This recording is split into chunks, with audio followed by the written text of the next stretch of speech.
Hey y'all, good morning. Today's morning devotion is from John chapter 11, verses 1 through 16. And this is where Jesus gets word that Lazarus, Martha and Mary's brother, is sick.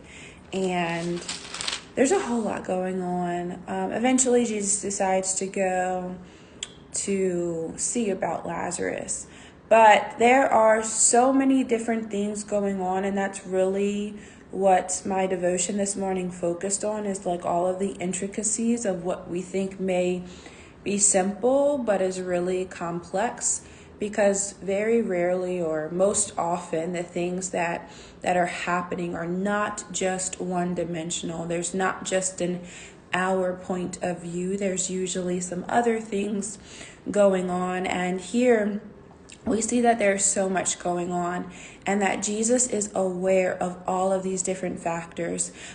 For Martha and Mary, for example, right? They just see, hey, my brother is sick. I know a man. I believe in Jesus. He can do something about what my brother is dealing with. But then you have the disciples who are like, yo, we just escaped from this place, and these people, good morning, these people were trying to stone you, and now you want to go back? Like, the disciples, when they first hear about Jesus's plans to go back, they're like, no, are you crazy?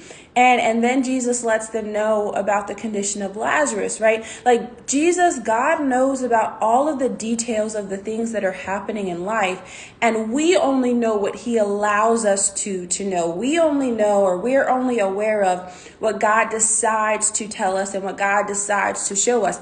Jesus decided to explain to the disciples that, like, no, Lazarus is sick and I need to go see about him. We're not just going back there for fun. Like, no, there's a miracle that needs to happen. There's work that needs to be done. And that's why we need to journey. And eventually, Thomas actually is like, yeah, let's go. I'll die with you, right? Like, they're really like, we're entering back into this hostile territory.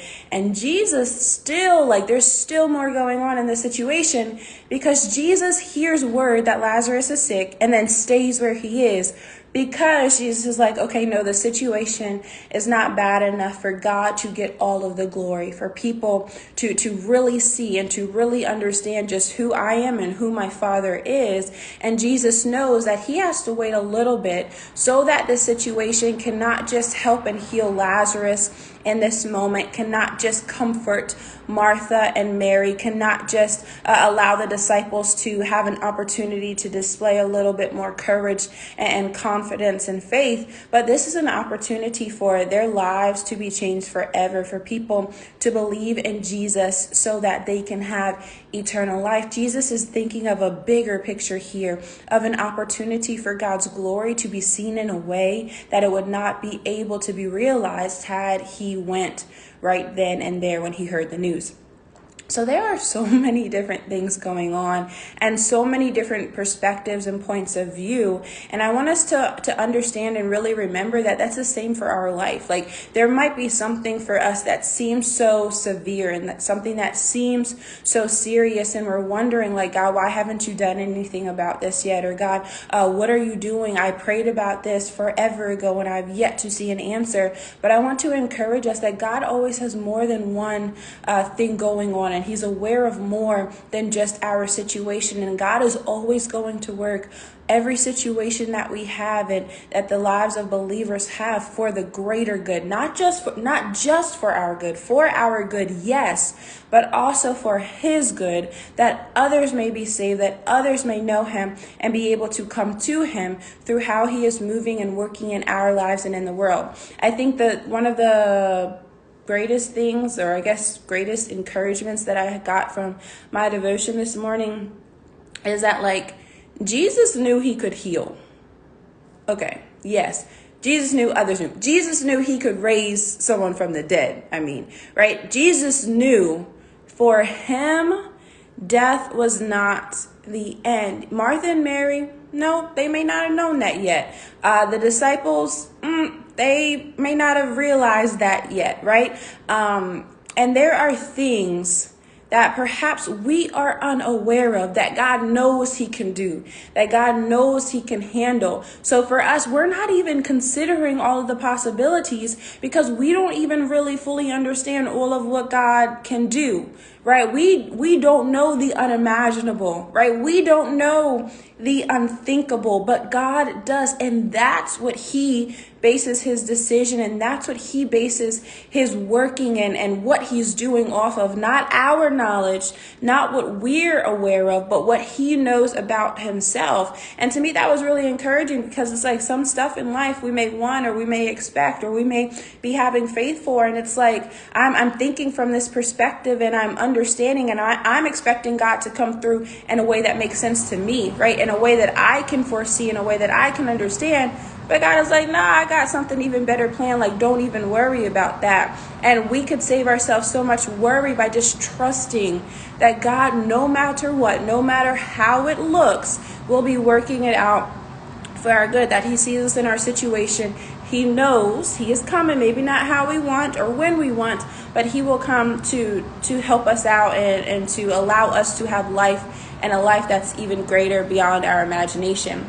But then there's another thing. I think the last thing, it's just simply, God is so good.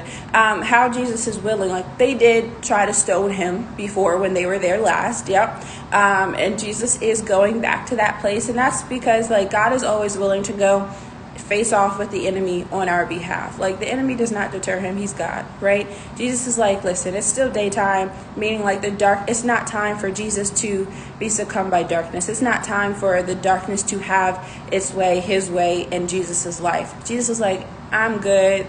They're not going to touch me. It's not that time yet. Let's go. And he goes right back into a place where the people literally tried to stone him to death simply because someone needed him. Y'all, God will rush into the most dangerous, most hostile of situations on our behalf because we are in need. He's not going to let us stay in a place of want or in a place of need. He's going to come and meet our needs, no matter what that requires of him to get there, no matter what spiritual warfare he has to engage in that we are completely unaware of. We have to know and trust that God is always going to be victorious and is always going to share that victory with us. And we are victorious because he is.